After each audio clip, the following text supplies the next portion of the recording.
Hello and welcome to CIO Leadership Live in ASEAN. My name is James Henderson, Editorial Director of CIO based in Singapore, and I'll be your host today as we welcome, and I'm delighted to welcome, Aswin Utomo, CIO and Chief of Staff across technology at Tokopedia based in Jakarta, and also, of course, our CIO 75 honoree in 2021. Aswin, how are you? I'm good, thank you. Honored to be here. Thank you very much for joining us. And how's things in Jakarta? All good? All good. I think things are getting better. Very positive and optimistic.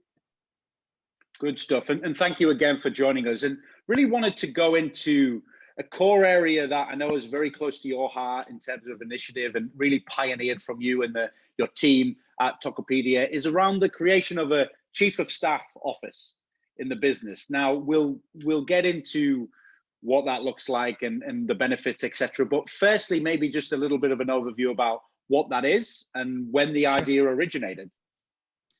Thanks, James. Excited to share about the Chief of Staff office. So I think, first of all, I think the biggest difference to a lot of the Chief of Staff is, it's not actually a person. It's, although I hold the title, but it's the Chief of Staff office organization is actually not a person. It's an organization which has multiple pillars. We started back in 2020. We started with the people and culture pillar, organizational excellence. We have our strategic PMO. We have our IT governance. That's the four beginning pillars back then. And that actually is led by our exec sponsors within Tokopedia, tech leaders. We have, as well as all the stakeholders that is related. For example, the people and culture. We work very closely with our people team. So, in an essence, it's like an organization, a virtual organization. This is our all extracurricular activities within our leaders.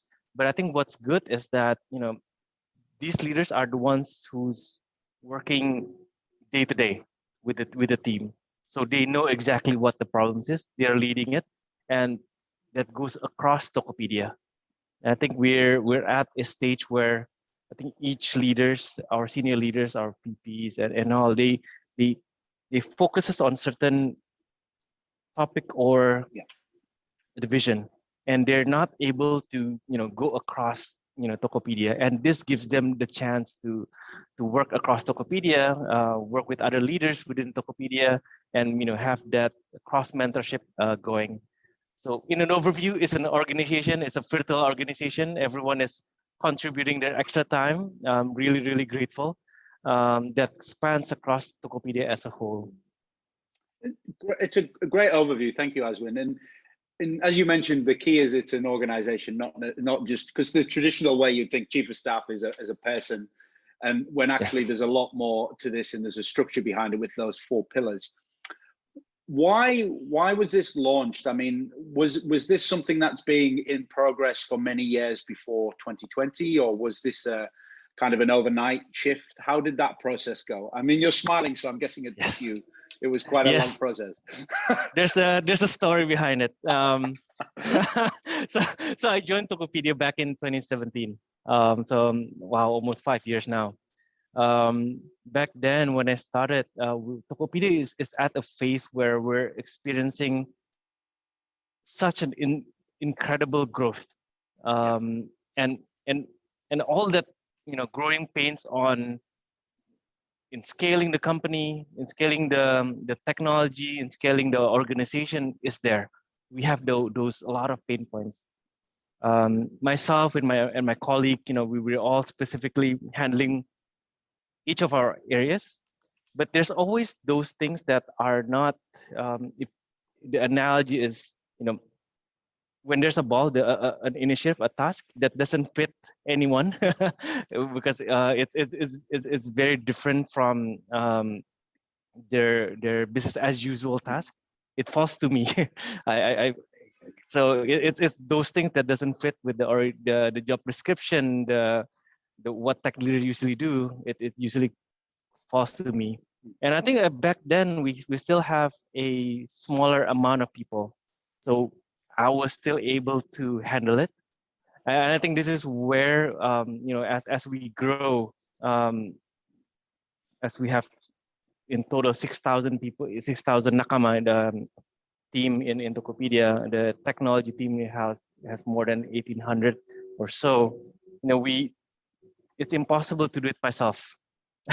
So this is where, okay, let's we have amazing leaders, very experienced leaders that wanted to contribute, and I think this is where I believe the culture in Tokopedia really is valuable. We have this collaboration culture, and people want to contribute for the greater good.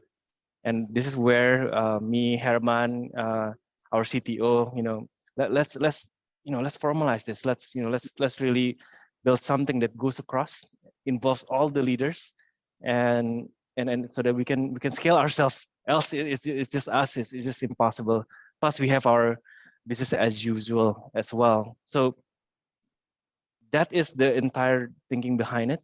Then we started with these 4 pillars, and then now it grew up till 7, and I think it's gonna grow to even more this year as well. Wow, and just on that, Aswin, it's a really great way you've articulated it in that, because when we speak to CIOs, regardless of their sector and where their focus is, we hear a lot of that where things almost fall through the gaps and through nobody's fault, but just of the organizational structures. Things maybe get missed because, as you said, it's not someone's business as usual. And to almost have that safety net to allow that foundation and then to scale up is a great way of putting it. And obviously, the fact that you've formalized it and have a division and a structure now is evident that you're scaling at pace, you're innovating relentlessly. I know it's seemingly on a daily basis for the guys at Tokopedia at the minute, but to have that structure and that discipline around it is very important, and a good lesson, I think, for other CIOs as well. On terms of the core responsibilities, it's not, as you said, it's not necessarily the role, so it's more the office. I'm guessing that varies depending on the pillar, and obviously yes. you're increasing the pillars, so there's a lot more responsibilities and roles. Yeah. Yeah, so it spans across. We had a chat yesterday on when we want to expand this even more. Because we aim to be always aspires to be a global technology company. It spans across, and we work very closely. For example, we've recently strengthened our intellectual property as well. So this falls under the Chief of Staff office as well. And as you can imagine, it's impossible for one person to do it. So this person, the exec sponsor, actually, spurs the being the PIC basically, a more of a servant leadership. So no one actually reports to him, but he's the one who's spreading the culture of, for example, in this case, the intellectual property. As well as, for example, another pillar that we spun off is financial optimization. Yep. I think, as everyone knows, 2020 was tough. Was a tough year. We need to be mature in a sense where we have to be very responsible with the costs that we have. So this is where the pillar comes. Let's see where we can optimize. Let's see where we can cost save. So it started with that, but now it grew into something more of a culture. We have that responsibility, spread across the leadership in Tokopedia, up to the business units, to the teams itself. So I think that's the role spreads across the team.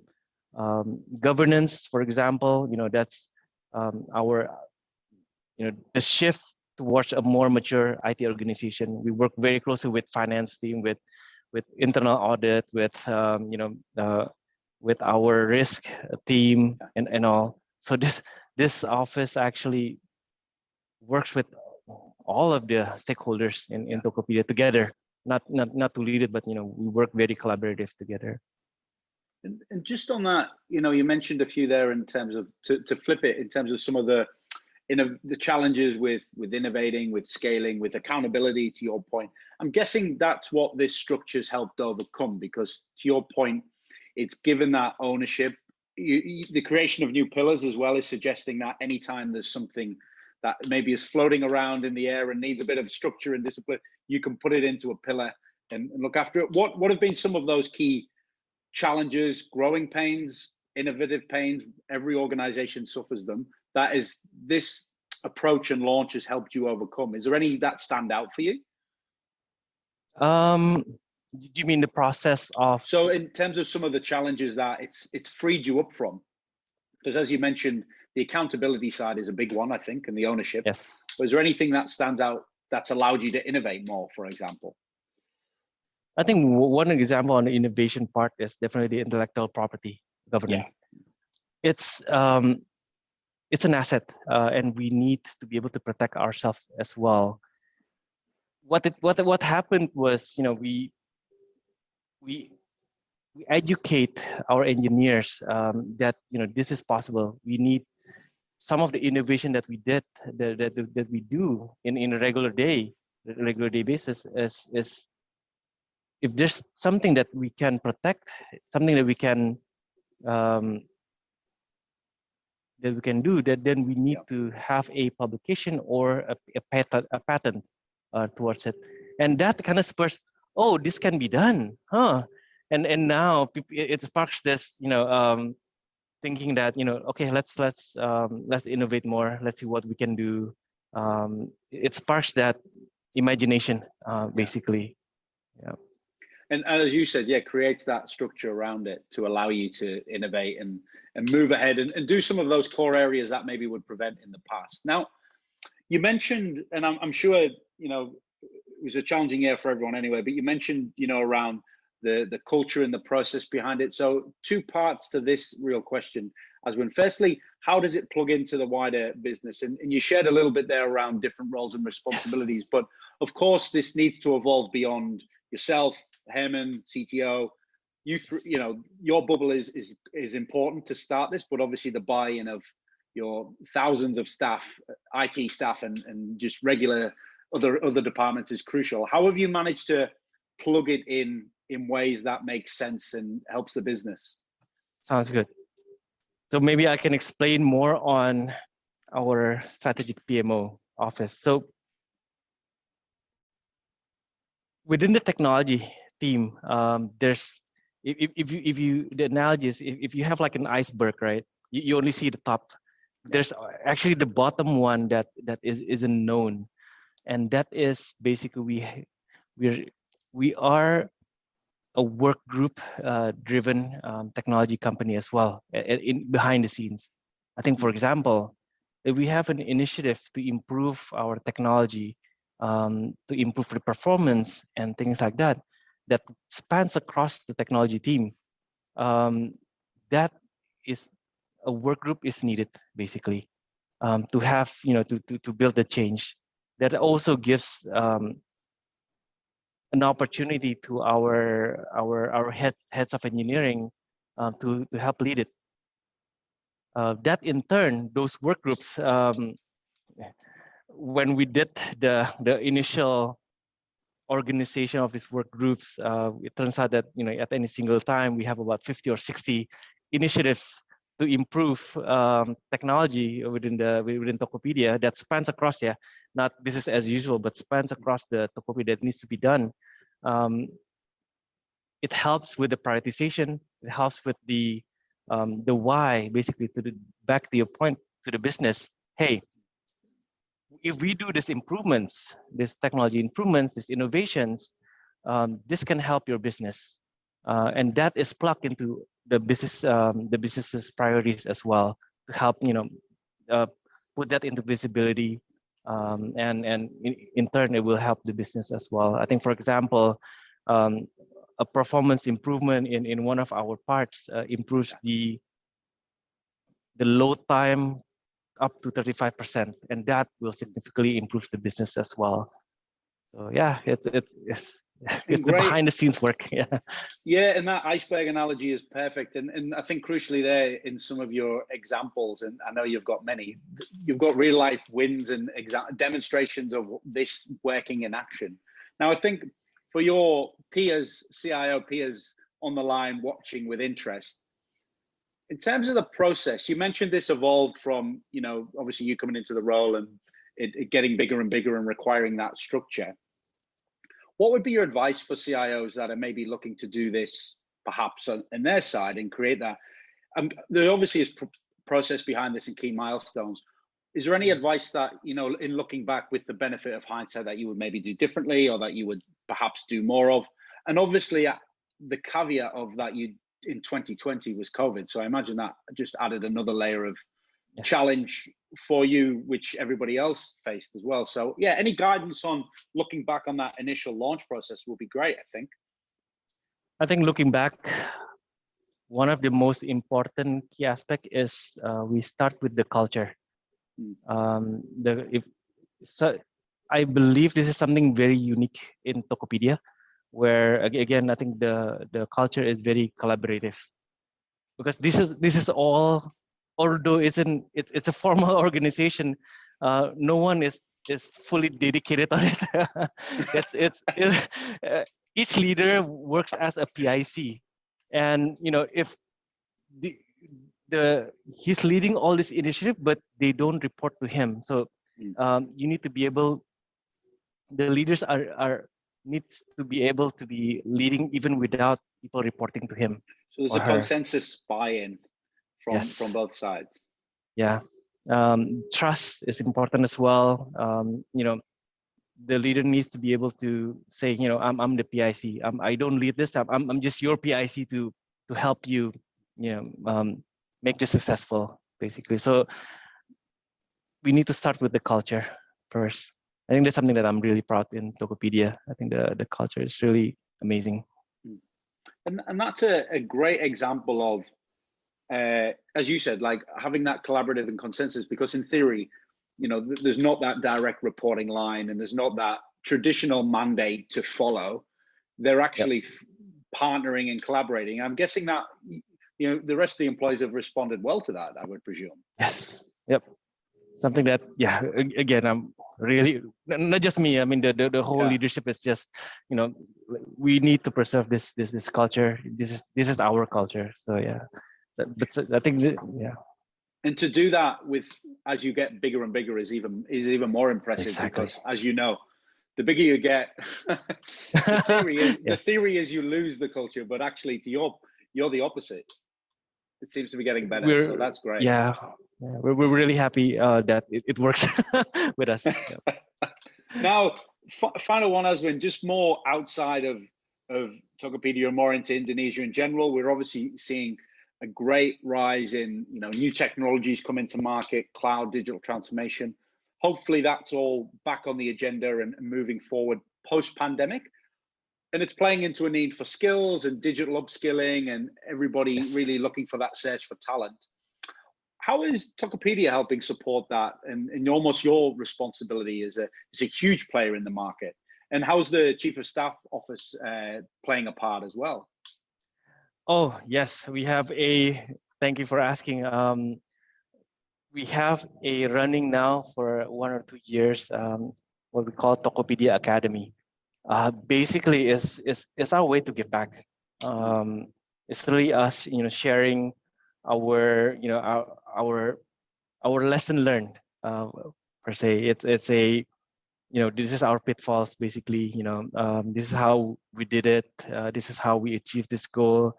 It's a way for our engineers to showcase and share their knowledge, to give back. I think it's, again, this is spun off, as myself as the PIC working with the other leaders. You see that there's a lot of this PIC thing. It's back to where, going back to when I was in college, where I used to teach math and computer science to students. There's this satisfaction, right? When your students are finally able to, oh, this is how we do it. This is how you do it. thanks for teaching me. So I think that satisfaction is really what have been working very well as well in Tokopedia Academy. I remember we were doing workshops for iOS. We teach. We even provided all the computers and all that. It was supposed to be only maybe 2 or 3 people from the iOS team that helps. Turns out half of the team came in to help. Wow. 20 or so back then. I think everyone is actually quite wanting to contribute, to give back. I think it's our way to go back to the Indonesian community, to help grow the technology talent, basically. It's great to see, and I know Tokopedia Academy has gone from strength to strength, which again is testament to actually the culture as well, and the willingness to give back and to support and leverage your expertise for the wider and greater good beyond your own organization. So I think huge credit to you and the team for that, Aswin. And on that note, I think it's a great way to finish in terms of giving back and helping the Indonesian market really capitalize on the new technologies and the shift to digital transformation. So thank you enormously for your time, and really, really good to see you. And I'm hopefully going to see you soon in Jakarta, hopefully. Yes. Looking forward to see you. James. Good stuff, Aswin, and give my best to Herman and the team, of course, as well. And thank you very much. Thank you. Perfect.